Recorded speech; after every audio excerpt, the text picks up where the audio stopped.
ನೋಡಿ ವೀಕ್ಷಕರೇ, ಕೊನೆಗೂ ಸರ್ಕಾರ ಗೃಹಲಕ್ಷ್ಮಿ ಯೋಜನೆಯ ಪ್ರತಿಯೊಂದು ಫಲಾನುಭವಿಗಳಿಗೆ 2 ತಿಂಗಳ 4,000 ಹಣನ ಜಮಾ ಮಾಡುವುದಾಗಿ ಭರ್ಜರಿ ಗುಡ್ಡಿಸ್ನ ಕೊಟ್ಟಿದ್ದು, ನಿಮ್ಮ ಬ್ಯಾಂಕ್ ಖಾತೆಗೆ 4,000 ಹಣ ಬರ್ತಾ ಇದೆ. ಹೌದು ವೀಕ್ಷಕರೇ, ಈಗಾಗಲೇ ಸಾಕಷ್ಟು ಫಲಾನುಭವಿಗಳು ಈ 4,000 ಹಣನ ಪಡ್ಕೊಂಡಿದ್ದು, ನಿಮ್ಮ ಬ್ಯಾಂಕ್ ಖಾತೆಗೂ ಕೂಡ ಈ 4,000 ಹಣ ಹೇಗೆ ಬರುತ್ತೆ ಅಂದರೆ, ಡಿಸೆಂಬರ್ ತಿಂಗಳ 27ನೇ ಕಂತು ಹಾಗೂ ಜನವರಿ ತಿಂಗಳ 28ನೇ ಕಂತು ಈ 2 ತಿಂಗಳ 4,000 ಹಣನ ನಿಮ್ಮ ಬ್ಯಾಂಕ್ ಖಾತೆಗೆ ನಾಳೆ ಶುಕ್ರವಾರ ಫೆಬ್ರವರಿ 27ರಂದು ಕರ್ನಾಟಕದ ಒಟ್ಟು 26 ಜಿಲ್ಲೆಗಳ ಪ್ರತಿ ಫಲಾನುಭವಿಗಳ ಬ್ಯಾಂಕ್ ಖಾತೆಗೆ ಸರ್ಕಾರ ಜಮಾ ಮಾಡ್ತಾ ಇದೆ. ಆದರೆ ನೀವು ಈ ಒಂದು ಹಣನ ಪಡಿಬೇಕು ಅಂದರೆ ಹೊಸ ನಿಯಮಗಳನ್ನ ಸರ್ಕಾರ ಜಾರಿಗೆ ತಂದಿದೆ ಮತ್ತು ರೇಷನ್ ಕಾರ್ಡ್ದಾರರ ಪ್ರತಿಯೊಂದು ರೇಷನ್ ಕಾರ್ಡ್ಗೆ ₹1,500 ಮಾರ್ಚ್ ತಿಂಗಳಿಂದ ಸರ್ಕಾರ ಕೊಡ್ತಾ ಇದ್ದು, ಬನ್ನಿ ವೀಕ್ಷಕರೇ, ಸರ್ಕಾರದಿಂದ ಬಂದಿರುವಂತಹ ಒಂದು ಮಾಹಿತಿ ಏನು ಅಂತ ತಿಳ್ಕೊಳ್ಳೋಣ. ಅದಕ್ಕಿಂತ ಮೊದಲು ನೋಡಿ ವೀಕ್ಷಕರೇ, ನೀವೇನಾದ್ರೂ ಇನ್ನೂ ಕೂಡ ನನ್ನ ಚಾನಲ್ನ ಸಬ್ಸ್ಕ್ರೈಬ್ ಆಗದೆ ಹಾಗೆ ವಿಡಿಯೋ ನೋಡ್ತಾ ಇದ್ರೆ ದಯವಿಟ್ಟು ವಿಡಿಯೋ ನೋಡ್ತಾ ಇರುವ ಪ್ರತಿಯೊಬ್ಬರು ಕೂಡ ನನ್ನ ಚಾನಲ್ನ ಸಬ್ಸ್ಕ್ರೈಬ್ ಮಾಡ್ಕೊಳ್ಳಿ, ಹಾಗೆ ವಿಡಿಯೋಗೆ ಒಂದು ಲೈಕ್ನ ಕೊಡಿ. ಹೌದು ವೀಕ್ಷಕರೇ, ಸರ್ಕಾರದಿಂದ ಗೃಹಲಕ್ಷ್ಮಿ ಯೋಜನೆಯ ಪ್ರತಿಯೊಂದು ಫಲಾನುಭವಿಗಳ ಬ್ಯಾಂಕ್ ಖಾತೆಗೆ 2 ತಿಂಗಳ 4,000 ಹಣ ಮತ್ತು ರೇಷನ್ ಕಾರ್ಡ್ ಹೊಂದಿರುವ ಪ್ರತಿಯೊಂದು ರೇಷನ್ ಕಾರ್ಡ್ದಾರರಿಗೂ ಕೂಡ ಮಾರ್ಚ್ ತಿಂಗಳ ಮೊದಲ ವಾರದಿಂದ ₹1,500 ಹಣ ಪ್ರತಿಯೊಂದು ಫಲಾನುಭವಿಗಳಿಗೆ ಕೊನೆಗೂ ಸರ್ಕಾರ ಭರ್ಜರಿ ಗುಡ್ಡಿಸ್ನ ಕೊಟ್ಟಿದೆ. ನಿಮ್ಮ ಬ್ಯಾಂಕ್ ಖಾತೆಗೆ ಈ ಬಾರಿ ಗೃಹಲಕ್ಷ್ಮಿ ಯೋಜನೆಯ 2 ತಿಂಗಳ ಹಣ ಬರ್ತಾ ಇರೋದು ನಿಜ. ಯಾಕಂದರೆ ಈಗಾಗಲೇ ಸುಮಾರು 35 ಲಕ್ಷಕ್ಕಿಂತ ಅಧಿಕ ಫಲಾನುಭವಿಗಳು ಈ 2 ತಿಂಗಳ 4,000 ಹಣನ ಪಡ್ಕೊಂಡಿದ್ದು, ನಿಮ್ಮ ಬ್ಯಾಂಕ್ ಖಾತೆಗೆ ಸರ್ಕಾರ ಡಿಸೆಂಬರ್ ಮತ್ತು ಜನವರಿ ತಿಂಗಳ 2 ತಿಂಗಳ 4,000 ಹಣನ ಜಮಾ ಮಾಡ್ತಾ ಇದ್ದು, ಫೆಬ್ರವರಿ 27 ಶುಕ್ರವಾರದಿಂದ ಕರ್ನಾಟಕದ 26 ಜಿಲ್ಲೆಗಳ ಪ್ರತಿಯೊಂದು ಫಲಾನುಭವಿಗಳಿಗೆ ಈ 4,000 ಹಣ ಜಮಾ ಆಗಲಿದೆ. ಅದೇ ರೀತಿ ರೇಷನ್ ಕಾರ್ಡ್ ಹೊಂದಿರುವ ಪ್ರತಿಯೊಂದು ಕಾರ್ಡ್ದಾರರ ಒಂದು ಬ್ಯಾಂಕ್ ಖಾತೆಗೂ ಕೂಡ ಮಾರ್ಚ್ ತಿಂಗಳ ಮೊದಲ ವಾರದಿಂದ ₹1,500 ಹಣನ ನಿಮ್ಮ ಒಂದು ರೇಷನ್ ಕಾರ್ಡ್ಗೆ ಸರ್ಕಾರ ಕೊಡುವುದಾಗಿ ಪ್ರತಿಯೊಂದು ಫಲಾನುಭವಿಗಳಿಗೆ ಒಂದು ಗುಡ್ ನ್ಯೂಸ್ನ ಕೊಟ್ಟಿದ್ದು, ನಿಮ್ಮ ಒಂದು ಕಾರ್ಡಿಗೆ ಹೇಗೆ ₹1,500 ಬರುತ್ತೆ ಅಂತ ನೀವು ಕೇಳ್ಬೋದು. ನೋಡಿ ವೀಕ್ಷಕರೇ, ಸರ್ಕಾರ ಕೊಟ್ಟಿರುವ ಮಾಹಿತಿಯ ಪ್ರಕಾರ ಪ್ರತಿಯೊಂದು ರೇಷನ್ ಕಾರ್ಡ್ ಏನಿದೆ ಆ ಒಂದು ರೇಷನ್ ಕಾರ್ಡ್ಗೆ ನಿಮ್ಮ ಒಂದು ಪ್ರತಿ ತಿಂಗಳ ಉಚಿತ ಅಕ್ಕಿ ಏನು ಬರ್ತಾ ಇದೆ ಆ ಒಂದು ಅಕ್ಕಿ ಜೊತೆಗೆ 5 ಅಥವಾ 6 ರೀತಿಯ ಅಧಿಕ ಆಹಾರ ಪದಾರ್ಥಗಳನ್ನ ಸರ್ಕಾರ ಕೊಡುತ್ತೆ. ಅಂದರೆ ₹1,500ಗೆ ಏನು ಒಂದು ಆಹಾರ ಪದಾರ್ಥಗಳು ಸಿಗುತ್ತೆ, ಅದೇ ರೀತಿಯ ಆಹಾರ ಪದಾರ್ಥಗಳನ್ನ ಇನ್ನು ಮುಂದೆ ಪ್ರತಿ ತಿಂಗಳು ಸರ್ಕಾರ ನಿಮ್ಮ ಒಂದು ರೇಷನ್ ಕಾರ್ಡ್ಗೆ ಕೊಡ್ತಾ ಇದ್ದು, ಅಡುಗೆ ಎಣ್ಣೆ, ತೊಗರಿ ಬೇಳೆ, ಸಕ್ಕರೆ, ಉಪ್ಪು, ರಾಗಿ, ಗೋಧಿ, ಹೆಸರು ಕಾಳು ಇದೇ ರೀತಿಯ ಸಾಕಷ್ಟು ರೀತಿಯ ಆಹಾರ ಪದಾರ್ಥಗಳನ್ನ ಇನ್ನು ಮುಂದೆ ಪ್ರತಿ ತಿಂಗಳು ಸರ್ಕಾರ ನಿಮ್ಮ ಒಂದು ಕಾರ್ಡ್ಗೆ ಕೊಡ್ತಾ ಇದ್ದು, ಮಾರ್ಚ್ ತಿಂಗಳ ಮೊದಲ ವಾರದಿಂದ ನೀವು ಈ ಸೌಲಭ್ಯನ ಪಡ್ಕೋತೀರಾ. ಅದೇ ರೀತಿ ನಿಮ್ಮ ಒಂದು ಬ್ಯಾಂಕ್ ಖಾತೆಗೆ ಗೃಹಲಕ್ಷ್ಮಿ ಯೋಜನೆಯ 4,000 ಹಣ ಪಡಿಬೇಕು ಅಂದರೆ ಮತ್ತು ಈ ರೇಷನ್ ಕಾರ್ಡ್ಗೆ ಸಿಗುವಂತಹ ಉಚಿತ ಆಹಾರ ಪದಾರ್ಥಗಳನ್ನ ಪಡಿಬೇಕು ಅಂದರೆ ಹಣಕಾಸು ಇಲಾಖೆಯಿಂದ ಕೆಲವು ಹೊಸ ನಿಯಮಗಳನ್ನ ಜಾರಿಗೆ ತಂದಿದ್ದು, ಈ ನಿಯಮಗಳನ್ನ ಪ್ರತಿಯೊಂದು ಫಲಾನುಭವಿಗಳು ಕಡ್ಡಾಯವಾಗಿ ಪಾಲಿಸಬೇಕು ಅಂತ ಸರ್ಕಾರ ಆದೇಶನ ಕೊಟ್ಟಿದೆ. ಅದೇ ಒಂದು ಕಾರಣಕ್ಕೆ ಸಾಕಷ್ಟು ಫಲಾನುಭವಿಗಳಿಗೆ ಕೆಲವು ಸೌಲಭ್ಯಗಳು ಕೂಡ ಕ್ಯಾನ್ಸಲ್ ಆಗಿದ್ದು, ಯಾವ ಫಲಾನುಭವಿಗಳಿಗೆ ಹಣ ಬರ್ತಾ ಇದೆ ಮತ್ತು ಸರ್ಕಾರ ಜಾರಿಗೆ ತಂದಿರುವ ಆ ನಿಯಮಗಳು ಏನು ಅಂತ ಕೂಡ ನಾನು ನಿಮಗೆ ತಿಳಿಸ್ಕೊಡ್ತೀನಿ.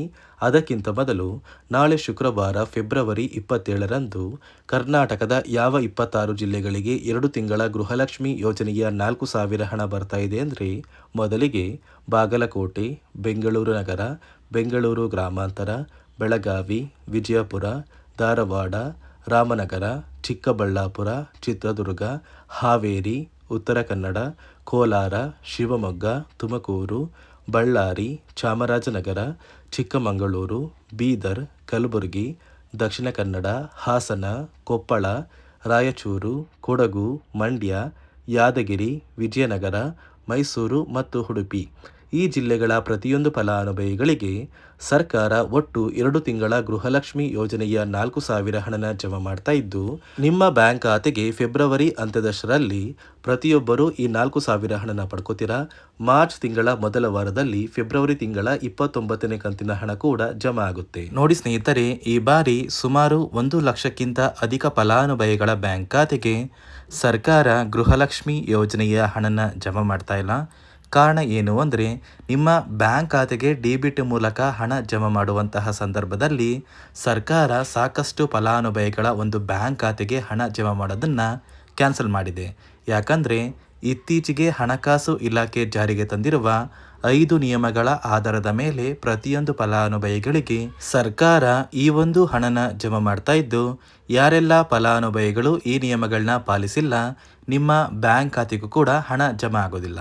ಹಾಗಾದರೆ ಬನ್ನಿ ಸ್ನೇಹಿತರೆ, ಸರ್ಕಾರ ಜಾರಿಗೆ ತಂದಿರುವ ಆ 5 ಹೊಸ ನಿಯಮಗಳು ಏನು ಅಂತ ನಾನು ನಿಮಗೆ ತಿಳಿಸ್ಕೊಡ್ತಾ ಇದ್ದೀನಿ. ನೋಡಿ ಸ್ನೇಹಿತರೆ, ಮೊದಲನೆಯ ಒಂದು ನಿಯಮ ಬಂದು, ಸಾಕಷ್ಟು ಫಲಾನುಭವಿಗಳು ಹೊಂದಿರುವಂತಹ ಒಂದು ರೇಷನ್ ಕಾರ್ಡ್ ಏನಿದೆ, ಆ ಒಂದು ರೇಷನ್ ಕಾರ್ಡ್ನ ಮನೆಯ ಸದಸ್ಯರ ಪ್ರತಿಯೊಬ್ಬರ ಒಂದು ಆಧಾರ್ ಕಾರ್ಡ್ನ ನಿಮ್ಮ ರೇಷನ್ ಕಾರ್ಡ್ಗೆ ಕಡ್ಡಾಯವಾಗಿ ಲಿಂಕ್ ಮಾಡಿಸ್ಬೇಕು. ಅಂದರೆ ಈ ಒಂದು ಲಿಂಕ್ ಮಾಡಿಸುವಂತಹ ಒಂದು ಪ್ರೊಸೀಜರ್ಗೆ ಸರ್ಕಾರ KYC ಅಂತ ಕರೀತಾರೆ. ನಿಮ್ಮ ರೇಷನ್ ಕಾರ್ಡ್ಗೆ ಇನ್ನೂ ಸಹ KYC ಆಗಿಲ್ಲ ಅಂದರೆ ನಿಮ್ಮ ಬ್ಯಾಂಕ್ ಖಾತೆಗೆ ಸರ್ಕಾರ ಮುಂದಿನ ದಿನಗಳಲ್ಲಿ ಗೃಹಲಕ್ಷ್ಮಿ ಯೋಜನೆಯ ಹಣನ ಕ್ಯಾನ್ಸಲ್ ಮಾಡುತ್ತೆ. ಅದೇ ರೀತಿ ಎರಡನೆಯ ಒಂದು ನಿಯಮ ಬಂದು, ಸಾಕಷ್ಟು ಫಲಾನುಭವಿಗಳು ಕಳೆದ 3 ತಿಂಗಳಿಂದ ಸರ್ಕಾರದಿಂದ ಬರ್ತಾ ಇರುವಂತಹ ಒಂದು ರೇಷನ್ ಏನಿದೆ, ಅಂದರೆ ಉಚಿತ ಅಕ್ಕಿ ಏನಿದೆ, ಈ ಒಂದು ರೇಷನ್ನ ಪಡ್ಕೋತಾ ಇಲ್ಲ. ಒಂದು ವೇಳೆ ಕಳೆದ 3 ತಿಂಗಳಿಂದ ನೀವು ರೇಷನ್ನ ಪಡ್ಕೊಂಡಿಲ್ಲ ಅಂದರೆ ಸರ್ಕಾರ ನಿಮ್ಮ ಬಳಿ ಇರುವಂತಹ ಒಂದು ರೇಷನ್ ಕಾರ್ಡ್ನ ಕ್ಯಾನ್ಸಲ್ ಮಾಡುತ್ತೆ. ನಿಮ್ಮ ರೇಷನ್ ಕಾರ್ಡ್ನ ಸರ್ಕಾರ ಕ್ಯಾನ್ಸಲ್ ಮಾಡಿದ್ರೆ ನಿಮ್ಮ ಬ್ಯಾಂಕ್ ಖಾತೆಗೆ ಗೃಹಲಕ್ಷ್ಮಿ ಯೋಜನೆಯ ಹಣ ಇರ್ಬೋದು ಮತ್ತು ಸರ್ಕಾರದಿಂದ ಬರುವಂತಹ ಒಂದು ಸೌಲಭ್ಯಗಳನ್ನ ನೀವು ಕಳ್ಕೋಬೇಕಾಗುತ್ತೆ. ಅದೇ ರೀತಿ ಮೂರನೆಯ ಒಂದು ನಿಯಮ ಬಂದು, ನೋಡಿ ಸ್ನೇಹಿತರೆ, ನಿಮ್ಮ ಬಳಿ ಇರುವಂತಹ ಒಂದು ಆಧಾರ್ ಕಾರ್ಡ್ ಏನಿದೆ, ಆ ಒಂದು ಆಧಾರ್ ಕಾರ್ಡ್ನ ಕಳೆದ 15 ವರ್ಷಗಳಲ್ಲಿ ನೀವು ಯಾವುದೇ ರೀತಿಯ ಒಂದು ತಿದ್ದುಪಡಿನ ಮಾಡಿಸಿಲ್ಲ ಅಂದರೆ ನಿಮ್ಮ ಬ್ಯಾಂಕ್ ಖಾತೆಗೆ ಸರ್ಕಾರ ಗೃಹಲಕ್ಷ್ಮಿ ಯೋಜನೆಯ ಹಣನ ಕ್ಯಾನ್ಸಲ್ ಮಾಡುತ್ತೆ. ಯಾಕಂದರೆ ಸರ್ಕಾರದಿಂದ ಬಂದಿರುವಂತಹ ಒಂದು ಆದೇಶದ ಪ್ರಕಾರ ಪ್ರತಿಯೊಂದು ಫಲಾನುಭವಿಗಳು ಕಳೆದ 15 ವರ್ಷಗಳಲ್ಲಿ ಯಾವುದೇ ರೀತಿಯ ಒಂದು ತಿದ್ದುಪಡಿನ ನಿಮ್ಮ ಆಧಾರ್ ಕಾರ್ಡ್ಗೆ ನೀವು ಮಾಡಿಸಿಲ್ಲ ಅಂದರೆ ಕಡ್ಡಾಯವಾಗಿ ಆದಷ್ಟು ಬೇಗ ನಿಮ್ಮ ಆಧಾರ್ ಕಾರ್ಡ್ಗೆ ತಿದ್ದುಪಡಿನ ಮಾಡಿಸಿ. ಅದೇ ರೀತಿ ನಾಲ್ಕನೆಯ ಒಂದು ನಿಯಮ ಬಂದು, ನಿಮ್ಮ ಕುಟುಂಬದ ಒಂದು ವಾರ್ಷಿಕ ಆದಾಯ 7 ಲಕ್ಷಕ್ಕಿಂತ ಕಡಿಮೆ ಇರಬೇಕು. ಒಂದು ವೇಳೆ ನಿಮ್ಮ ಕುಟುಂಬದ ವಾರ್ಷಿಕ ಆದಾಯ 7 ಲಕ್ಷಕ್ಕಿಂತ ಜಾಸ್ತಿ ಇದ್ದರೆ ನಿಮ್ಮ ಬ್ಯಾಂಕ್ ಖಾತೆಗೆ ಸರ್ಕಾರ ಗೃಹಲಕ್ಷ್ಮಿ ಯೋಜನೆಯ ಹಣನ ಕ್ಯಾನ್ಸಲ್ ಮಾಡುತ್ತೆ. ಅದೇ ರೀತಿ ಐದನೆಯ ಒಂದು ನಿಯಮ ಬಂದು, ನಿಮ್ಮ ಕುಟುಂಬದ ಸದಸ್ಯರು ಅಥವಾ ಗೃಹಲಕ್ಷ್ಮಿ ಯೋಜನೆಯ ಫಲಾನುಭವಿಗಳು ಯಾರು ಕೂಡ ಸರ್ಕಾರಿ ನೌಕರರಾಗಿ ಕಾರ್ಯನಿರ್ವಹಿಸ್ತಾ ಇರಬಾರ್ದು. ಒಂದು ವೇಳೆ ನಿಮ್ಮ ಕುಟುಂಬದಲ್ಲಿ ಯಾರೇ ಆಗಿದ್ರೂ ಸರ್ಕಾರಿ ನೌಕರರಾಗಿ ಕಾರ್ಯನಿರ್ವಹಿಸ್ತಾ ಇದ್ದರೆ ನಿಮ್ಮ ಬ್ಯಾಂಕ್ ಖಾತೆಗೆ ಗೃಹಲಕ್ಷ್ಮಿ ಯೋಜನೆಯ ಹಣ ಕ್ಯಾನ್ಸಲ್ ಆಗುತ್ತೆ. ಈ 5 ನಿಯಮಗಳ ಆಧಾರದ ಮೇಲೆ ಪ್ರತಿಯೊಂದು ಫಲಾನುಭವಿಗಳಿಗೆ ಸರ್ಕಾರ ಹಣ ಜಮಾ ಮಾಡ್ತಾ ಇದೆ. ಒಂದು ವೇಳೆ ನೀವು ಈ 5 ನಿಯಮಗಳನ್ನ ಪಾಲಿಸಿಲ್ಲ ಅಂದರೆ ನೀವು ಕೂಡ ಗೃಹಲಕ್ಷ್ಮಿ ಯೋಜನೆಯ ಹಣದಿಂದ ವಂಚಿತರಾಗಬೇಕಾಗುತ್ತೆ. ನೋಡಿ ವೀಕ್ಷಕರೇ, ನಿಮ್ಮ ಬ್ಯಾಂಕ್ ಖಾತೆಗೆ ಸರ್ಕಾರದಿಂದ ನಾಳೆ ಶುಕ್ರವಾರ ಫೆಬ್ರವರಿ 27ರಂದು ಕರ್ನಾಟಕದ 26 ಜಿಲ್ಲೆಗಳಿಗೆ ಗೃಹಲಕ್ಷ್ಮಿ ಯೋಜನೆಯ 2 ತಿಂಗಳ 4,000 ಹಣ ಬರುತ್ತೆ. ಈ 4,000 ಹಣ ಬಂದ ನಂತರ ಮಾರ್ಚ್ ತಿಂಗಳ ಮೊದಲ ವಾರದಲ್ಲಿ ಫೆಬ್ರವರಿ ತಿಂಗಳ 29ನೇ ಕಂತಿನ ಹಣ ಕೂಡ ಜಮಾ ಆಗುತ್ತೆ.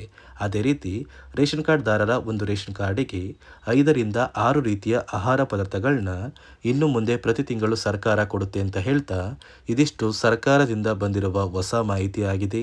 ನಾನು ಕೊಟ್ಟಿರುವಂತಹ ಮಾಹಿತಿ ನಿಮಗೆ ಇಷ್ಟ ಆಗಿದ್ದಲ್ಲಿ ದಯವಿಟ್ಟು ಪ್ರತಿಯೊಬ್ಬರು ನನ್ನ ಚಾನಲ್ನ ಸಬ್ಸ್ಕ್ರೈಬ್ ಮಾಡಿಕೊಳ್ಳಿ, ಹಾಗೆ ವಿಡಿಯೋಗೆ ಒಂದು ಲೈಕ್ನ ಕೊಡಿ.